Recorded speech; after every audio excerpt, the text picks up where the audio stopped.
At 9:14 in the morning in the Strait of Hormuz, the USS Rafael Peralta is 41 minutes into a standard transit, and everything on every display in the Combat Information Center looks exactly as it should. The formation is running clean. The corridor ahead is clear. The crew is managing the kind of routine transit watch that produces nothing interesting. Everything looks exactly as it should. That is the problem. 4 hours earlier, at 5 in the morning, the Peralta did what international maritime law required it to do. It transmitted a transit request to the Persian Gulf Strait Authority, the Iranian government agency, that had positioned itself 41 hours ago as the only valid authority to grant ships permission to pass through the strait. The request contained everything the protocol demanded: the ship's name, its position, its course, its speed, its cargo, standard transit notification. The kind of transmission maritime law has required ships to make to controlling authorities for decades. The authority acknowledged within 90 seconds and sent a clearance code back. Correctly formatted. Standard maritime protocol. 3 automated systems processed it and filed it in the routine archive. None flagged it, because it looked exactly like what it was supposed to look like. It was not a clearance. It was a targeting confirmation. And somewhere on the Iranian coastline, a missile battery had been holding a firing solution on the Peralta's transmitted position since 5 in the morning. Waiting. Patient. Not authorized to fire yet, waiting for one specific signal that the Peralta did not know it was going to transmit again. The Peralta's protocol required a mid-transit confirmation at the 50-mile threshold, a second position update, the authority's compliance documentation listed as mandatory for all vessels in the strait's narrowest section. The Peralta's automated communication system had been configured to transmit this update without crew input the moment the threshold was reached. 12 minutes away at current speed. 12 minutes until the Peralta's exact live position, current course, and current speed arrived at the coastal battery that had been holding a 4-hour-old solution and waiting for a precise one. Nobody on the Peralta knew the first transmission had built the solution. Nobody knew the second one was 12 minutes from completing it. To understand what Iran built inside the Strait Authority's clearance protocol, you need to understand one thing about maritime transit law and why the Peralta had every reason to comply with it. Vessels transiting regulated waterways are required to notify the controlling authority of their position, course, and speed. The requirement has existed for decades. It does not matter who the controlling authority is. The law says transmit and ships transmit. Iran designed the protocol around that legal requirement with precision that took months to build. The protocol was correctly formatted. It used the right international standards. It asked for exactly what maritime law required ships to provide. Every legal officer who reviewed it before the Peralta's transit saw a bureaucratic inconvenience. A new agency with no legal standing demanding information, the ship was already required to provide, and concluded that compliance was the path of least resistance. The Peralta complied at 5 in the morning. The coastal battery received a firing solution for the position the ship occupied at that moment. The solution was 4 hours old. It needed one update to become precise enough to use. The mid-transit confirmation was that update, timed by Iran's planners to arrive at the battery at the exact moment an inbound distraction missile had the formation's Combat Information Center focused on a contact coming from the north. Iran did not need to find the Peralta. Iran convinced the Peralta to find itself. 12 minutes became 9. Petty Officer, 2nd Class. Diana Osei has been at the communications monitoring console since 8 in the morning. Her job during the transit watch is standard monitor all traffic, log everything, flag formats that do not match expected parameters. 11 months of transit watches without an escalation. At 9:14, she pulls the clearance code the Peralta received from the Strait Authority at 5 in the morning as part of a routine audit. She runs it through standard format verification.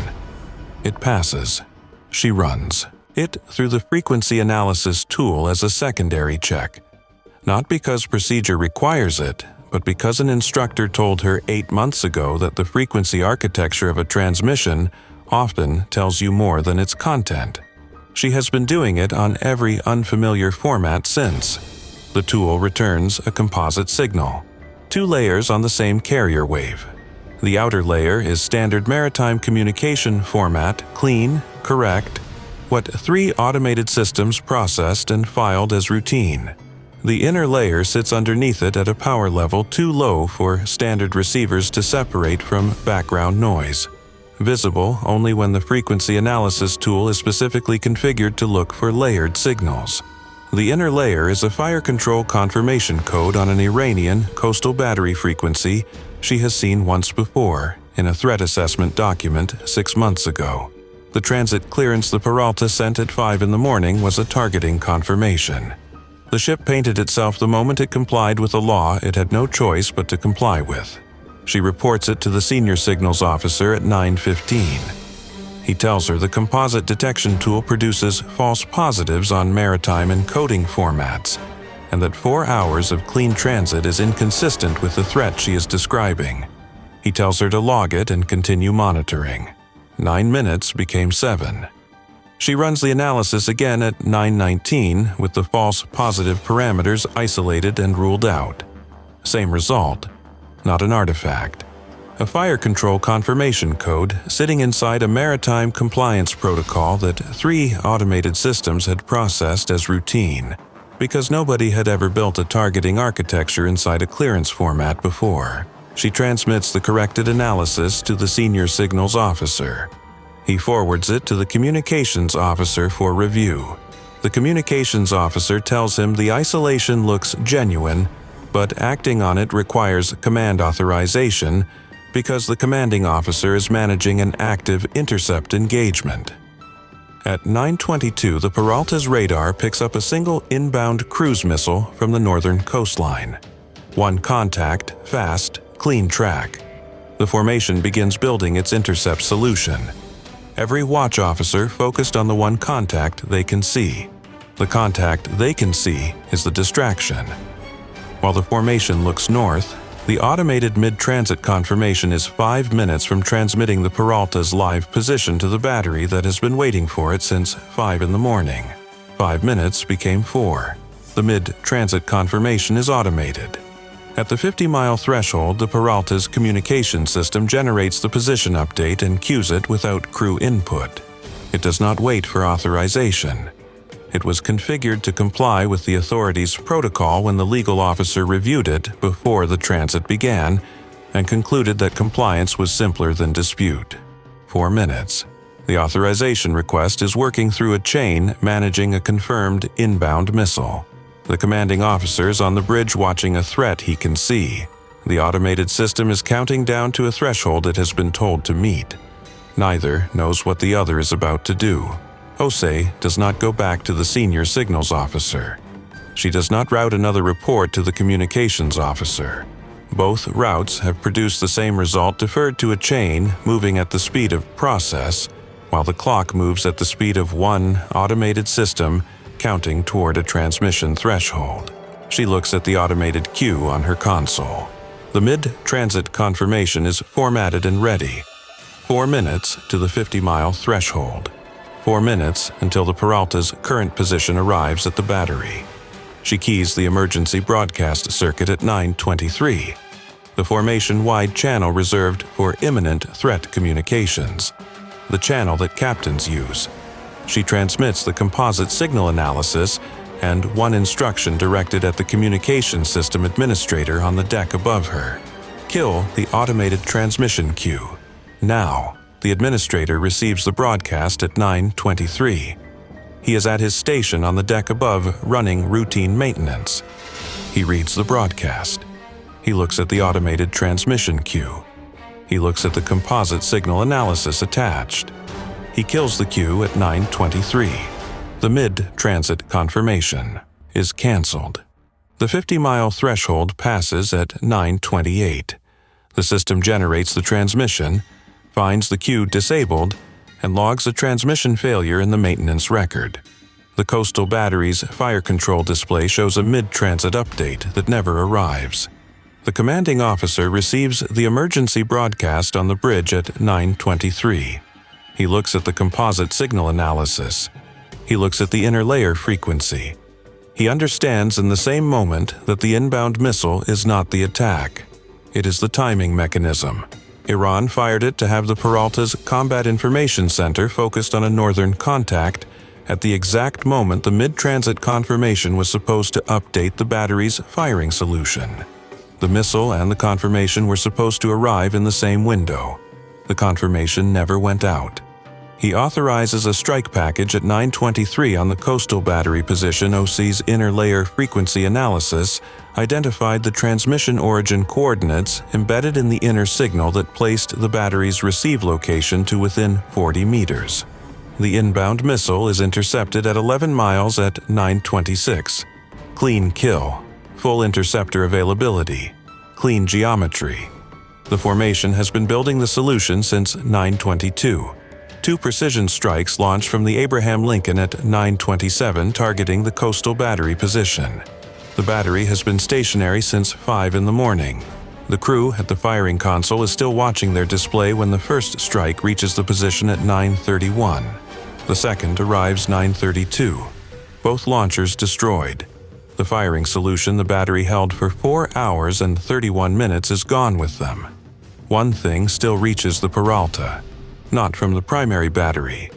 From a backup position 2 miles north that Osei's frequency analysis had placed at the edge of its reliable identification range, close enough to the primary to be grouped with it in the initial assessment.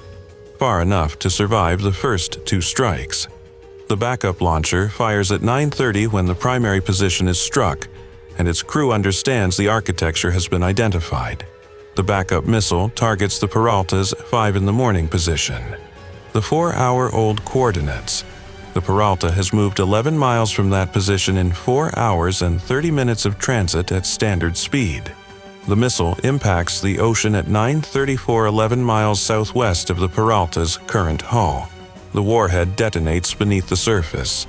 The pressure wave travels 11 miles and arrives at the hull with what remains of its force enough to shake the ship, throw 2 crew members off their feet in forward compartments, crack 1 antenna housing on the forward mast. 1 crew member lacerates his forearm, catching a console. 1 bruises his shoulder against a bulkhead, badly enough to require the medical bay. The antenna housing is repairable at sea. The ship never slows. A 3rd strike, authorized when the backup launcher fires, and its position is identified from its own launch emissions, reaches the secondary position at 9:36. The backup launcher is destroyed. Nothing else fires. The Peralta continues the transit. The formation completes the passage at 10:42. Osei writes her signals log at 9:44. Composite signal analysis initiated at 9:14. Inner layer frequency identified. Reported at 9:15. Assessed as false positive. Analysis repeated at 9:19. Reported. Forwarded. Emergency broadcast transmitted at 9:23 without authorization. Automated queue killed at 9:23. Battery position identified and struck. Secondary position identified and struck. Mid-transit confirmation never transmitted. Then one line her commanding officer kept in the final report without changing a word. Iran convinced the ship to target itself. The ship stopped cooperating 5 minutes and 40 seconds before the targeting solution was complete. Iran built the Strait Authority's protocol around one insight, that a warship, following international maritime law, would transmit its exact position twice during a strait transit, without anyone needing to steal that information or intercept it or approximate it from satellite imagery. The ship would simply send it, because the law required it. Because every legal officer reviewing a new maritime authorities protocol would conclude that compliance was simpler than dispute. The Peralta complied at 5 in the morning. The battery received a 4-hour-old solution and waited for one more transmission to make it precise. The mid-transit confirmation was that transmission, timed to arrive at the battery at the exact moment an inbound missile had the Combat Information Center looking north. The transmission never went out. because a petty officer second class running a routine audit used a frequency analysis tool procedure did not require, found a composite signal, 3 automated systems filed as routine, reported it twice through channels that deferred it, and broadcast on an emergency circuit she had no authority to use with one instruction that reached one administrator on the deck above with 5 minutes and 40 seconds remaining. 5 minutes and 40 seconds. 1 killed Q, one administrator who read a broadcast from a petty officer and acted before anyone told him to. The battery held a firing solution for 4 hours and 31 minutes. It never got to use it. The backup position fired once on a 4-hour-old position and put a pressure wave through 11 miles of water that shook the hull and put 2 crew members in the medical bay. 2 crew members. 1 lacerated forearm, 1 bruised shoulder, 3 strikes on Iranian positions. 2 batteries destroyed. Iran turned maritime law into a weapon. The Peralta is through the strait. The batteries are gone. The composite signal format is documented and distributed to every fleet in every ocean. Iran built a system that convinced a warship to target itself. The warship stopped cooperating 5 minutes and 40 seconds before it was complete. The Peralta is past the horizon. The corridor is open. The batteries are gone. Not anymore.